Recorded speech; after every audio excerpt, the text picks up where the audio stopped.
नमस्कार मित्रों, जय श्री राम। क्या हाल चाल है आपका। मेरे इस स्टडी ब्लॉग पर आप सबका स्वागत है। ये एक ब्रह्मचर्य रिलेटेड, एक स्टडी रिलेटेड, एक डिसिप्लिन कैसे मैं मेंटेन करता हूँ उसके रिलेटेड ये ब्लॉग है। कैसे मैं मेरी पढ़ाई को और मेरे सारी चीज़ों को एक साथ एडजस्ट कर सारी चीज़ों को कंप्लीट करता हूँ। ये ब्लॉग उसी के ऊपर होने वाला है।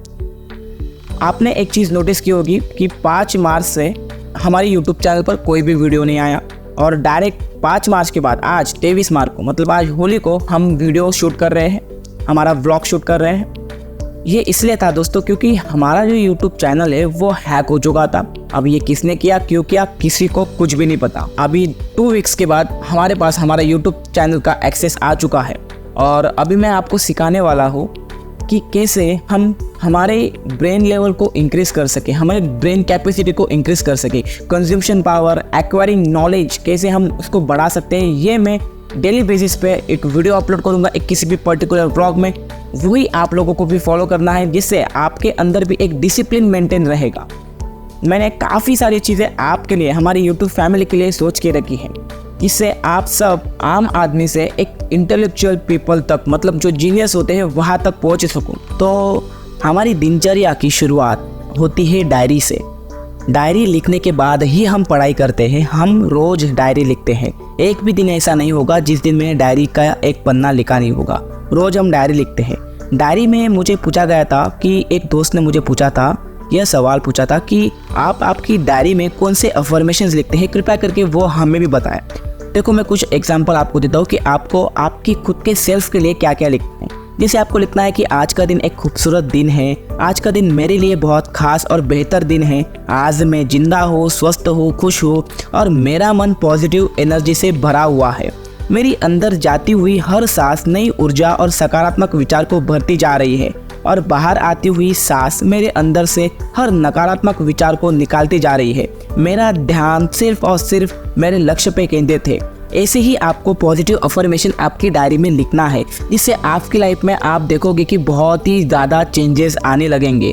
तो हमारी डायरी लिखकर हो चुकी है और अभी हम बैठने वाले हैं पढ़ाई करने के लिए। आज हम पढ़ने वाले हैं पाश्चात्य तत्वज्ञान, मतलब वेस्टर्न फिलोसॉफी, वेस्टर्न पाश्चात्य दर्शन जिसे हम कहते हैं। दर्शन, पाश्चात्य जो तत्वज्ञानी जो लोग थे, जो दार्शनिक लोग थे पाश्चात्य के, उन्होंने जीवन के कई सारे डायमेंशंस पर विचार किए। इंडियन फिलोसॉफी तो बहुत ही बढ़िया है, आप सभी को पता है, लेकिन इफ़ अगर मैं पीएचडी कर रहा हूँ, उसके लिए पढ़ रहा हूँ, उसकी एंट्रेंस एग्जाम के लिए अगर पढ़ाई कर रहा हूँ, तो मुझे सारे चीज़ों, मतलब बुद्धिज़्म हो, जैनिज़्म हो, चारवाक हो या फिर पाश्चात्य तत्वज्ञान, इन सब का नॉलेज होना बहुत ज़्यादा ज़रूरी है। हमने हमारे पिछले व्लॉग में, मतलब हर व्लॉग में हम दर्शन के ऊपर थोड़ा सा कुछ ना कुछ तो बोलते ही हैं। हमने भारतीय दर्शन के ऊपर काफ़ी सारी चीज़ें पिछले व्लॉग में बोली हुई हैं। इस व्लॉग में हम दर्शन, जो पाश्चात्य दर्शन है, उसके ऊपर थोड़ा सा बोलेंगे, क्योंकि अभी हम पढ़ भी रहे हैं पाश्चात्य तत्वज्ञान, मतलब पाश्चात्य दर्शन फिलोसॉफी हम पढ़ रहे हैं। तो पाश्चात्य दर्शन की प्रमुख विशेषता यह रही है दोस्तों कि इसमें ज्ञान पर अत्यधिक बल प्रदान किया गया है।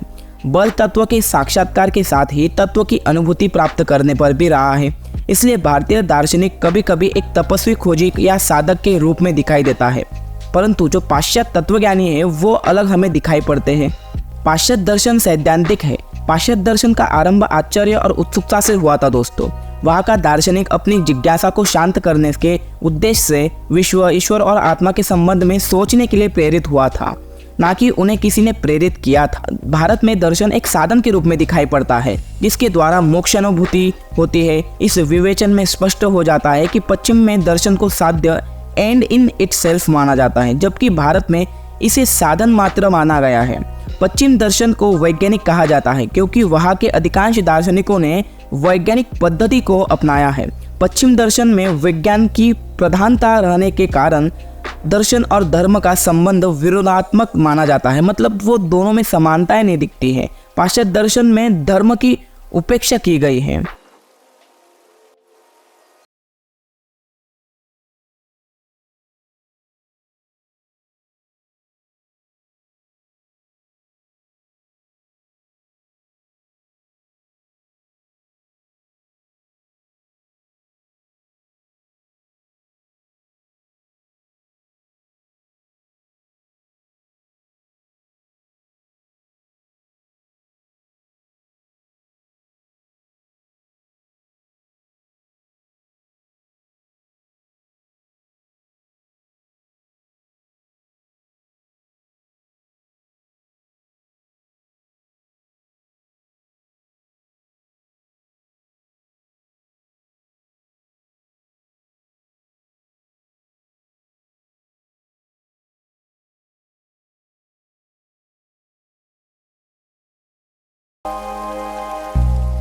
तो आज की जो हमारी दिनचर्या है दोस्तों वो ख़त्म हो चुकी है।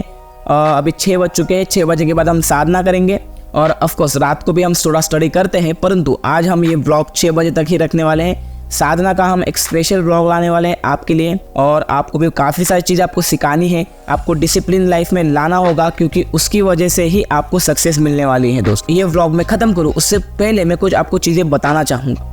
जैसे कि अगर आप रात को 9 बजे 10 बजे सो जाते हो जल्दी, तो सुबह 4 बजे उठना आपके लिए बहुत ज़्यादा आसान हो जाता है। कई लोग होते हैं जिनका ब्रह्मचर्य रात में ही टूटता है दोस्तों। हमारी स्लीप बहुत ज़्यादा मैटर करती है ब्रह्मचर्य में। अगर हम टाइम टू टाइम सोते हैं दोस्तों, तो नाइटफॉल जैसी चीज़ें भी हमारी होना बंद हो जाती है। तो आपको रोज़ 10-11 बजे से पहले सोना है, सुबह 4-5 बजे से पहले उठना ही उठना है। फिर हम उसका भी एक व्लॉग लाएंगे कि हमारी सुबह की दिनचर्या कैसी होती है, सुबह हम क्या क्या चीज़ें परफॉर्म करते हैं, वही आपको भी करनी होगी। मैं आपको प्राणायाम सिखाऊंगा, मेडिटेशन करना भी सिखाऊंगा, योग अगर होता है तो उसे भी सिखाने का मैं प्रयास आपको ज़रूर करूँगा दोस्तों।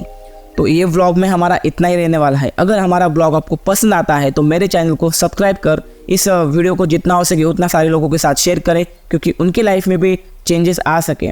और बाकी हम आपको माइंड को फोकस कैसा करना है वो भी सारी चीज़ें आगे चलकर बताने वाले हैं। तो मिलते हैं अगले व्लॉग में। हरिओम तत्सत।